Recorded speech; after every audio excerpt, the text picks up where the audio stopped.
আমরা কেন এই ৯টা-৫টার চক্র থেকে কিছুতেই বেরোতে পারি না? আচ্ছা, এই প্রশ্নটা কি কখনো নিজেদেরকে করা হয়েছে? চলুন আজ এই চক্রটারই একটা ব্যবচ্ছেদ করা যাক। আমরা প্রায় সবাই কিন্তু র্যাট রেস বা ইঁদুর দৌড় শব্দটার সাথে পরিচিত।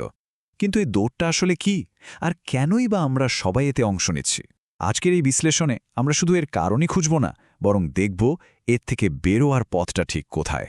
তো প্রথমেই একটা ব্যাপার একদম পরিষ্কার করে নেওয়া দরকার, এই যে আধুনিক র্যাট রেস, এটা কিন্তু কোনো ব্যক্তিগত ব্যর্থতা নয়। সত্যি বলতে এটা একটা খুব সুচতুরভাবে ডিজাইন করা অর্থনৈতিক গোলকধাঁধা। মানে সিস্টেমটা এমনভাবেই তৈরি করা হয়েছে যাতে আমরা মাস শেষের বেতনের ওপর পুরোপুরি নির্ভরশীল হয়ে পড়ি। এটা এমন একটা চক্র যেটা ভাঙাটা প্রায় অসম্ভব বলে মনে হয়। আর এই চক্রটাকে টিকিয়ে রাখার সবচেয়ে বড় অস্ত্রটার নাম হল লাইফস্টাইল ইনফ্লেশন। ব্যাপারটা কি?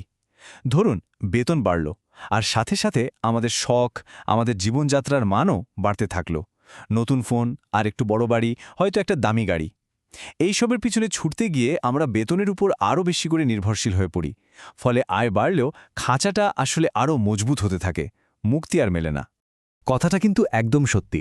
আজকের যুগের দাসত্বের শেকলগুলো লোহার তৈরি নয়, বরং সেগুলো হচ্ছে ইএমআই, ক্রেডিট কার্ডের বিল, আর লোকে কি বলবে, এইসব অদৃশ্য চাপ।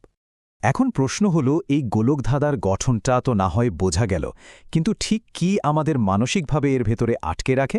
চলুন এবার একটু সেই মনস্তাত্ত্বিক বাধাগুলোর দিকে তাকানো যাক। এর পেছনে প্রধানত ৩টে মনস্তাত্ত্বিক বাধা কাজ করে।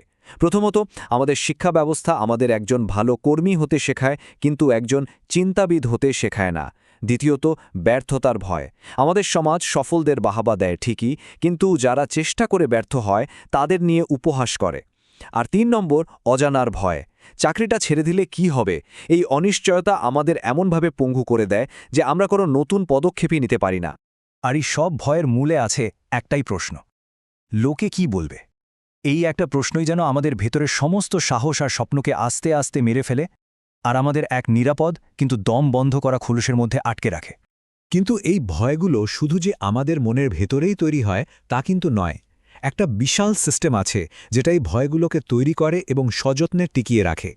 কিন্তু এই সিন্ডিকেট কোনো ভিলেনদের দল বা অদৃশ্য শত্রু নয়। এই সিন্ডিকেট হলো আমাদের চারপাশের পুরো সিস্টেমটাই, আমাদের শিক্ষা ব্যবস্থা, আমাদের কর্পোরেট সংস্কৃতি, আর আমাদের ভোগবাদী সমাজ। এই সিস্টেমটাকে ঠিকঠাক চলতে গেলে তো আমাদের মতো অনুগত কর্মীর প্রয়োজন, তাই না? একবার ভেবে দেখুন, আমাদের শিক্ষা ব্যবস্থা আমাদের প্রশ্ন করার চেয়ে নিয়ম মানতে বেশি শেখায়। অন্যদিকে কর্পোরেট জগতের দরকার অনুগত কর্মচারী, স্বাধীন চিন্তার মানুষ নয়। কারণ স্বাধীন চিন্তা তো এই সিস্টেমের জন্য একটা বিপদ সংকেত। আর এই গোটা সিন্ডিকেটের জ্বালানিটা কি জানেন? সেটা হলো ভোগবাদ বা কনজিউমারিজম। এটা আমাদের মাথার মধ্যে ঢুকিয়ে দেয় যে সুখ আসলে টাকা দিয়ে কেনা যায়, আর তার জন্য আমাদের এমন সব জিনিস কিনতে বাধ্য করে যা আমাদের হয়তো কোনোদিনই প্রয়োজন ছিল না। চক্রটা খুব সাধারণ কিন্তু মারাত্মক। বিজ্ঞাপন আমাদের মনে নতুন কিছু লোভ দেখায়। আমরা সেই অপ্রয়োজনীয় জিনিস কেনার জন্য লোনের ফাঁদে পা দিই, আর সেই লোন শোধ করার জন্য অপছন্দের চাকরিটাকেই শক্ত করে আঁকড়ে ধরে রাখি। এভাবেই কিন্তু ইঁদুর দৌড় চলতেই থাকে, প্রজন্ম থেকে প্রজন্মান্তরে। তাহলে কি এই গোলকধাঁধা থেকে বেরোনোর কোনো উপায় নেই? না, উপায় অবশ্যই আছে। চলুন এবার সেই পথগুলো নিয়েই কথা বলা যাক। তাহলে মুক্তির পথটা কি?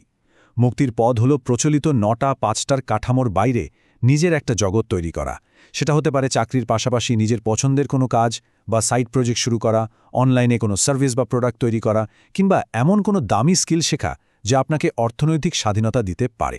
আর সবচেয়ে গুরুত্বপূর্ণ পয়েন্টটা হলো এটাই: কোনো পারফেক্ট পরিকল্পনার জন্য অপেক্ষা না করে শুধু শুরু করাটা জরুরি। পদক্ষেপটা যত ছোটই হোক না কেন, প্রথম পদক্ষেপটাই আসল। তাহলে এখন আসল প্রশ্নটা হলো, এই চক্র ভাঙার জন্য আমাদের প্রথম পদক্ষেপটা কি হবে? এই উত্তরটা বাইরে কোথাও নেই, এটা আমাদের নিজেদেরই খুঁজে বের করতে হবে।